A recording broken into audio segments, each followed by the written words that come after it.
Hi friends, good evening. कैसे हैं आप सब? मैं दीपक सर स्वागत करते हैं आप सभी का आपके अपने यूट्यूब चैनल दीपक क्लासेस जेएनपी में। आज परसेंटेज के पार्ट 6 वीडियो में आज हम बात करेंगे उत्तीर्ण अनुत्तीर्ण पर आधारित प्रश्नों की। कन्फर्म में इसके पहले परसेंटेज यानी प्रतिशत की हमने 5 वीडियो बनाए हैं। अगर आपने उन वीडियो को नहीं देखा है तो आप हमारे चैनल के प्लेलिस्ट में जाकर सारे वीडियो को आप देख सकते हैं। वहाँ पर सारे वीडियो आपके अवेलेबल हैं। क्वेश्चन को स्टार्ट करते हैं। उसके पहले अगर आपने चैनल को सब्सक्राइब नहीं किया तो पहले चैनल को सब्सक्राइब कर लें और बेल आइकन पर जरूर प्रेस कर लें, जिससे वीडियो की नोटिफिकेशन जो वो आप तक सबसे पहले पहुंच जाए। क्वेश्चन है आपका, देखिए क्वेश्चन एग्ज़ाम में किस टाइप से बनाता है। एक परीक्षा में 70% लड़के उत्तीर्ण हुए। यदि 330 लड़के अनुत्तीर्ण हुए तो परीक्षा में कुल कितने प्रतिशत लड़के उपस्थित थे। कन्फर्म है। उत्तीर्ण अनुत्तीर्ण का यहाँ मतलब है पास फेल से। उत्तीर्ण यानी पास, अनुत्तीर्ण मतलब फेल। तो आप उससे घबराइए मत। उत्तीर्ण अनुत्तीर्ण कौन सा नया शब्द आ गया। कन्फर्म है। सॉल्व करते हैं क्वेश्चन को। देखिए इस क्वेश्चन को मैं 2 टाइप से सॉल्व करूँगा, ठीक है। एक मैं आपको बेसिक और एक ट्रिक से दोनों से बताऊँगा आपको। कन्फर्म है। पहले बेसिक देखते हैं कि जो आपके उत्तीर्ण छात्र हैं, टोटल कुल कितने छात्र हैं आपके। कुल छात्र आपके होंगे 100%। बोलिए 100% छात्र उपस्थित थे। तो आपके जो उत्तीर्ण छात्र हैं, उत्तीर्ण छात्र कहने का मतलब क्या, पास हुए छात्र कितने हैं आपके 330 लड़के उत्तीर्ण। तो परीक्षा में कुल कितने प्रतिशत, तो आपके 70% लड़के क्या हुए, उत्तीर्ण हुए हैं यानी पास हुए हैं। तो आपके अनुत्तीर्ण छात्र कितने हो गए। अनुत्तीर्ण मतलब फेल छात्र। जब पास आपके 70 हैं तो फेल यानी टोटल में से पास को निकाल दीजिए, यानी 30% लड़के क्या हो गए हैं, फेल हो गए हैं। इतनी बातें क्लियर है। जब 30% लड़के फेल है तो कुल उपस्थित छात्र आप कहेंगे, कुल उपस्थित छात्र परसेंटेज निकालने के लिए क्या करेंगे, आप क्या करेंगे, उत्तीर्ण कितने हुए हैं, अनुत्तीर्ण 330 हुए हैं। कन्फर्म है। और यहाँ पर आप क्या कर रहे हैं, ये 30% है ना, अनुत्तीर्ण का प्रतिशत 30 लिख दीजिए और प्रतिशत में 100 से गुणा कर दीजिए। कन्फर्म है। अब आप वैल्यू को कट करेंगे, 0 से 0 कैंसिल, 3 1 3, 3 11 में 33। आप कहेंगे 11 गुणे 100, तो ये आपको हो जाएगा 1100। यानी टोटल परीक्षा में कितने छात्र उपस्थित थे, 1100 छात्र उपस्थित थे। कन्फर्म है। मैं इसको ट्रिक से सॉल्व करता हूँ। जैसे हम कहें कि 330 लड़के अनुत्तीर्ण हुए हैं, तो 330 लड़के अनुत्तीर्ण हुए हैं। अगर हम इसको परसेंटेज में देखें, जब 70% लड़के उत्तीर्ण हुए हैं तो अनुत्तीर्ण छात्र कितने हुए हैं, 30%। यानी फेल होने वाले लड़के 30% है और इधर आपका वैल्यू 330 लड़के अनुत्तीर्ण दिया है, यानी इधर प्रतिशत में इधर नंबर में। इतनी बातें कन्फर्म है। तो यहाँ से आप 1% की वैल्यू निकालेंगे तो 1% की वैल्यू आ जाएगी, ये हो जाएगा 33/3 आप कहेंगे। तो 1% की वैल्यू यहाँ से आ जाएगी 11। जब 1% की वैल्यू 11 है तो टोटल छात्र कितने हैं, 100%। तो आप कहेंगे 100 गुणे 11, तो हो जाएगा ये आपका 1100। यानी टोटल स्टूडेंट आपके कितने पास हुए हैं, टोटल स्टूडेंट एग्ज़ाम में कितने बैठे हैं, 1100। इतनी बातें कन्फर्म हुई। कुछ नहीं किए। 30% यानी ये अनुत्तीर्ण छात्र हैं, यहाँ से हमने निकाल लिया। जब 70% लड़के पास हैं तो 30% लड़के फेल हैं। जब 30% लड़के फेल हैं तो इधर आपका नंबर में दिया है 330 लड़के फेल हैं यानी अनुत्तीर्ण हैं। तो 30% की वैल्यू 330 के बराबर, 1% की वैल्यू निकाले 11 आया। तो टोटल छात्र 100% है, तो 100% में 1% का गुणा करेंगे तो 1100 आ जाएगा। कन्फर्म। एग्ज़ाम में इसी टाइप से आपके क्वेश्चन बनाते हैं। नेक्स्ट क्वेश्चन देखते हैं और एग्जाम्पल कन्फर्म करते हैं। नेक्स्ट क्वेश्चन आपका है कि 50 विद्यार्थियों की एक कक्षा में 40% लड़कियां हैं, तो कक्षा में कितने लड़के हैं। आपको परसेंट में लड़कियां दी हैं और आपको लड़का पूछ रहा है संख्या में। कुछ नहीं कह रहा है फ्रेंड्स, एकदम सिंपल सा क्वेश्चन है, समझने का बस देर है। कहता है कुल जो छात्र हैं कक्षा में वो आपके कितने हैं, 50 हैं, जिसमें से आपकी जो लड़कियाँ हैं, लड़कियाँ वो कितनी हैं। अगर हम कहें टोटल छात्र 100 हैं तो 100 में से 40% लड़कियां हैं आपकी। 40% कितनी हैं, लड़कियां हैं। तो अगर हम कहें लड़के कितने हैं, तो आप कहेंगे लड़के हैं 100 - 40, यानी लड़कियों की संख्या आप घटाएंगे तो कहेंगे 60% क्या है, लड़कियां हैं। इतनी बातें कन्फर्म है। और टोटल जो आपके स्टूडेंट हैं वो कितने हैं, 100%। टोटल कितने स्टूडेंट हैं, 100% है। और टोटल स्टूडेंट नंबर में कितने हैं, 50 है। इतनी बातें कन्फर्म है। तो जब यहाँ से आप 1% की वैल्यू निकालेंगे तो आप कहेंगे 50/100 ये कट जाएगा, ये आ जाएगा 1/2।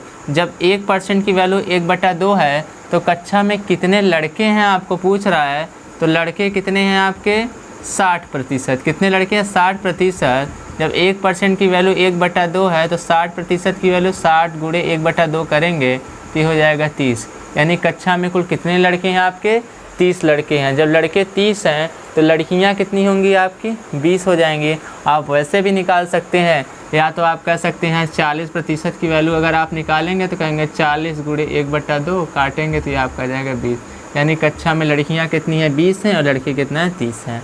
आपका टोटल दे ही दिया था 50। जब टोटल 50 हैं तो यानी 100% की वैल्यू है तो 1% की वैल्यू 1/2 आएगी। और लड़कियां 40% और लड़के कितना 100 में से 40 घटाएंगे 60%। आप ऐसे निकाल सकते हैं, सिंपल सा फंडा है इसका। कन्फर्म है। नेक्स्ट क्वेश्चन आपका देखिए क्या पूछ रहा है। कह रहा है कि एक छात्र को एक परीक्षा में पास होने के लिए 36% अंक प्राप्त करने थे।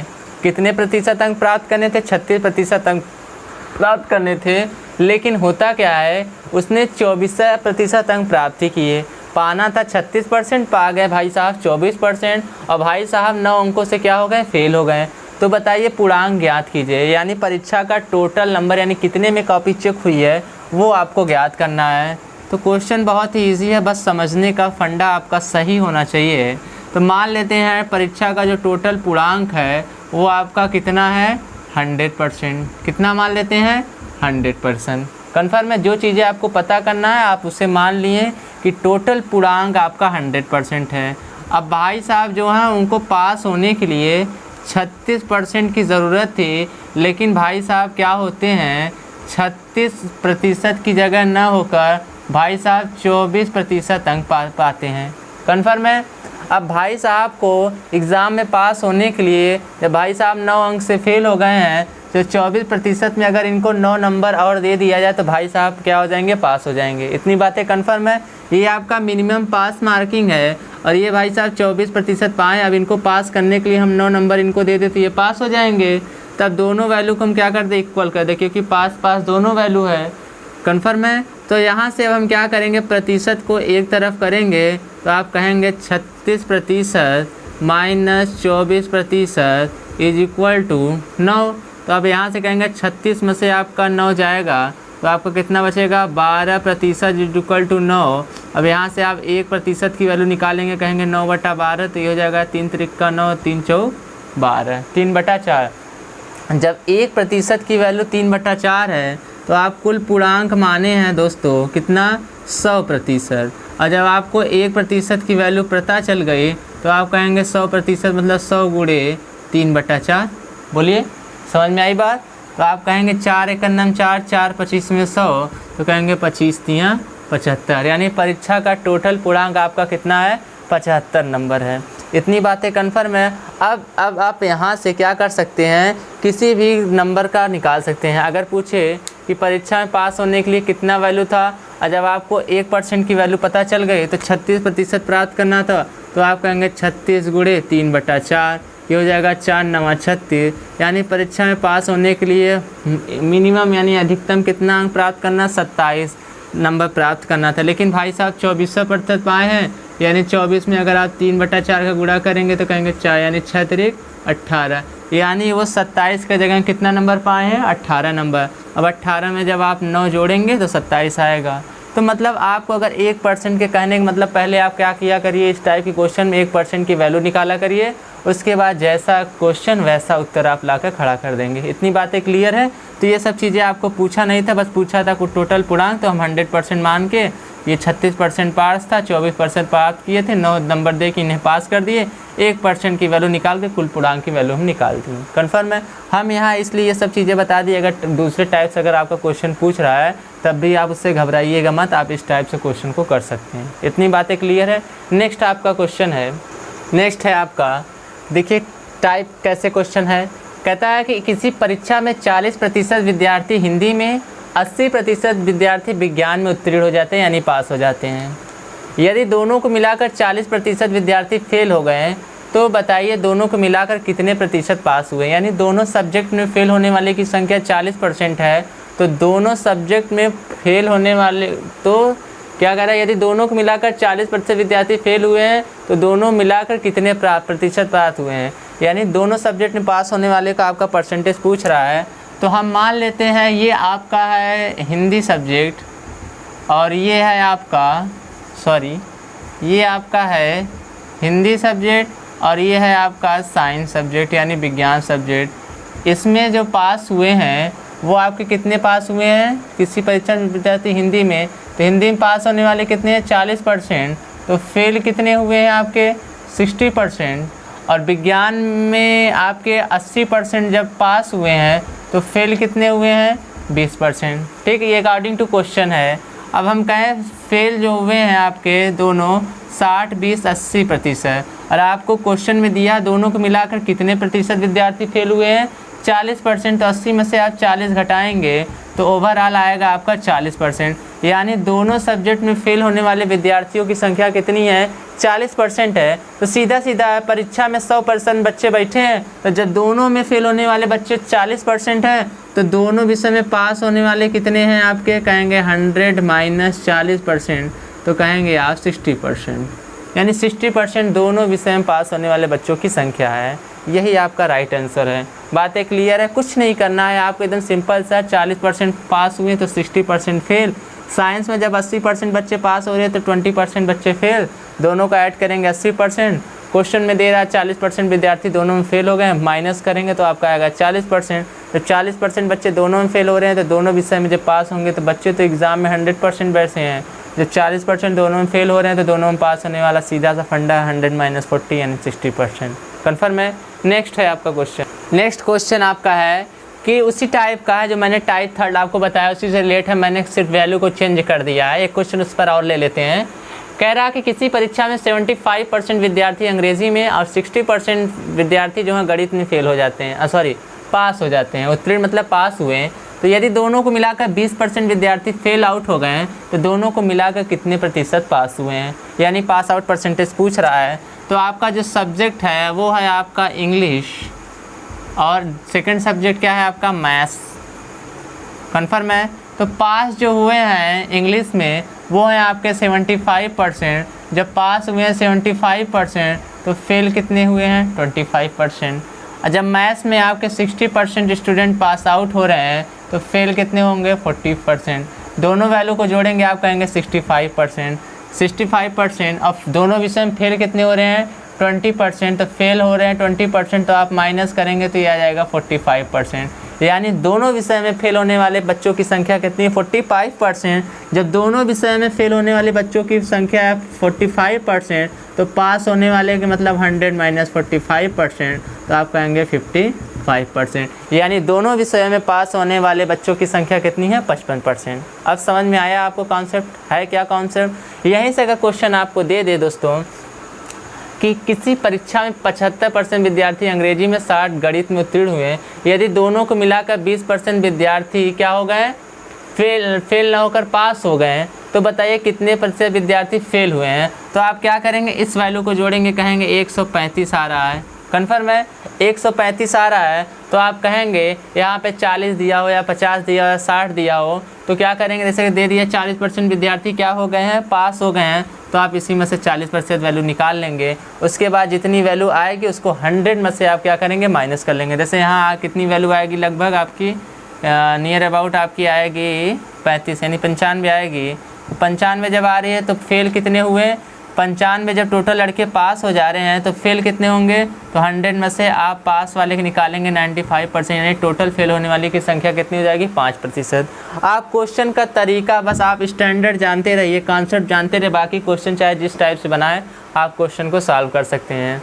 ठीक है, देखिए सपोज दैट यहाँ मैं बताता हूँ आपको, सॉरी मैं मिटा ही देता हूँ इसको, ठीक है इसको मैं मिटा देता हूँ।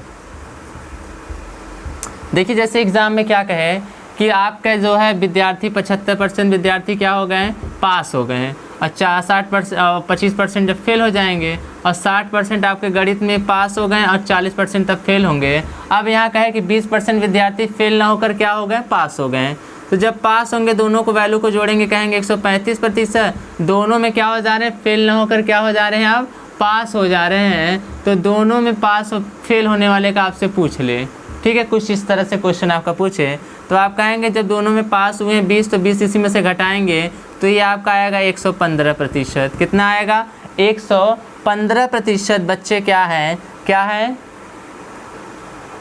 ज़्यादा आ रहा है 100 से वैल्यू, तो आप कहेंगे 115 में से आप 100 को माइनस करेंगे तो ये आएगा 15%। कन्फर्म हुआ? तो आप क्वेश्चन को तरीका चाहे जिस टाइप से हो, आपको कॉन्सेप्ट बस समझ में आना चाहिए। इतनी बातें कन्फर्म है। नेक्स्ट है आपका कितने लोग कह रहे हैं ये 15%। तो ये 15% जो है दोस्तों ये पास होने यानी दोनों विषय में पास होने वाली की संख्या है। जब 15% दोनों में पास होने वाले के तो फेल का कितना होगा? 85%। सीधे है।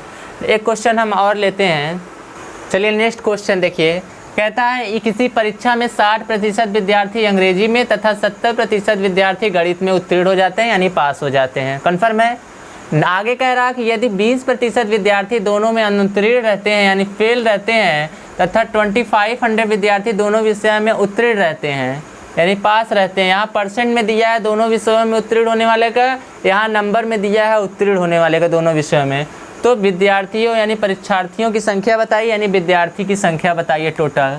तो सिंपल सा क्वेश्चन है, सिर्फ ध्यान देने की ज़रूरत है। आपको घुमा के पूछा है बस एक क्वेश्चन। तो हम मान लेते हैं कि कुल परीक्षार्थी जो आपके एग्ज़ाम में यानी एग्ज़ाम में जो स्टूडेंट हैं वो आपके कितने हैं? परीक्षार्थी को ही शायद विद्यार्थी शायद क्या वही बोलते ही हैं, मान लेते हैं 100%। यानी एग्ज़ाम में बैठने वाले कितने हैं? कुल 100% हैं। तो चलिए पहले की तरह क्वेश्चन ये बन गया आपका। हम कहें आपका एक सब्जेक्ट है इंग्लिश और सेकंड सब्जेक्ट है आपका मैथ। इंग्लिश में पास होने वाले विद्यार्थी कितना है आपके? 60% हैं। तो फेल कितना होंगे आपके? 40%। और जब गणित में आपके पास होने वाले 70% हैं तो फेल होने वाले कितने हैं? 30%। यहाँ तक कॉन्सेप्ट क्लियर है। और देखते हैं दोनों फेल 40 से आप जोड़ेंगे तो 70% आएगा। दोनों में फेल होने वाले कितना है? 20%। तो 20% आप घटाएंगे तो यहाँ से आ जाएगा 50%। जब दोस्तों दोनों विषयों में फेल होने वाले बच्चों की संख्या 50% है तो दोनों विषयों में पास होने वाले बच्चे कितने होंगे? तो कहेंगे 100 - 50%। तो आप कहेंगे 50%। ठीक है, यहाँ पर फिर दोनों विषयों में फेल होने वाले 50%। तो जाहिर सी बात है दोनों विषयों में पास होने वाले कितने होंगे? 50% है। कन्फर्म है? अब यहाँ पर आपको दिया है संख्या 2500 विद्यार्थी क्या हुए हैं? पास हुए हैं। अब पास कितने हुए? यहाँ परसेंट आप निकालिए। 50% बच्चे पास हुए हैं और यहाँ पर दे रहा 2500 विद्यार्थी क्या हुए हैं? पास हुए हैं। तो क्या हम 50% की वैल्यू 2500 लिख सकते हैं कि नहीं? इधर आपका पास होने वाले परसेंट में, इधर नंबर में। तो यहाँ से आप 1% की वैल्यू निकालेंगे तो 2500 का बटा 25 करेंगे तो कहेंगे यहाँ से कितना आ जाएगा? 100 आ जाएगा कि नहीं? 1% की वैल्यू आपकी कितनी आ जाएगी? 100 आ जाएगी। जब 1% की वैल्यू आपकी 100 आ गई, 100 25 से 51 आपका 25 हो जाएगा। 0 से आप करेंगे। ठीक है, 1%, अरे सॉरी यहाँ पे देखिए मिस्टेक हो गया। 50% की वैल्यू 2500 है तो 1% की वैल्यू आपकी होगी 2500 बटा 50। 25 कहाँ? यहाँ अगर 25% होता तब 25 से भाग देते ना। तो आप इसको काटेंगे तो कहेंगे 25 50 55 250 या 0, यानी 1% की वैल्यू कितनी आई है? 50। जब 1% की वैल्यू 50 आई है तो कुल विद्यार्थी कितना? 100%, यानी 100 गुणे आपका कितना हो जाएगा? 50। तो आप कहेंगे 5 51 5 2 0 यहाँ 1 0 यानी 3 0, यानी टोटल विद्यार्थियों की संख्या एग्ज़ाम में कितना है? आपका 5000 है। अब यहीं आपसे कह ले कि बताइए विद्यार्थी फेल होने वाले टोटल दोनों विषय में फेल होने वाले बच्चे कितने हैं? तो दोनों विषय में फेल होने वाले 50% हैं। तो 5000 में से 2500 आप निकालेंगे तो आपका कितना आ जाएगा? 2500, यानी 2500 फेल भी हुए हैं, 2500 पास भी हुए हैं, कुल परीक्षार्थी 250 हुए हैं। तो क्वेश्चन चाहे जैसा रहे, आप आंसर लाने से मतलब है, बाकी बात खत्म। एग्ज़ाम में क्या होता है? आंसर लाया जाता है। ठीक है, बाकी अगर आपको चीज़ें कॉन्सेप्ट क्लियर है तो जाहिर सी बात है आपको क्वेश्चन बड़े आराम से आ जाएगा। तो ये थे आपके 5-6 क्वेश्चन टाइप जो आपके एग्ज़ाम में हर बार पूछे भी जाते हैं, चाहे एसएससी का हो, चाहे बैंक हो, चाहे रेलवे हो, चाहे शिक्षक भर्ती परीक्षा हो, किसी भी एग्ज़ाम में उत्तीर्ण अनुत्तीर्ण पर आधारित प्रश्न पूछे जाते हैं, जिनकी चर्चा हमने पार्ट 6 वीडियो में आपको कर दी है। ठीक है, अब आप इससे रिलेटेड जितने भी टाइप हमने 5 से 6 बताएं, आप इसकी प्रैक्टिस करिएगा अच्छे से अच्छे। अगर आपको अच्छा लगा हो वीडियो तो आप लाइक करिएगा और वीडियो को ज़्यादा से ज़्यादा शेयर कर दीजिएगा। ठीक है, क्योंकि वीडियो को बनाने में बहुत मेहनत लगती है। इसलिए अगर आपका फीडबैक मिलेगा तो मैं और अच्छा कर पाऊँगा। कन्फर्म है। कल फिर मिलते हैं, तब तक के लिए जय हिंद, बाय बाय, टाटा।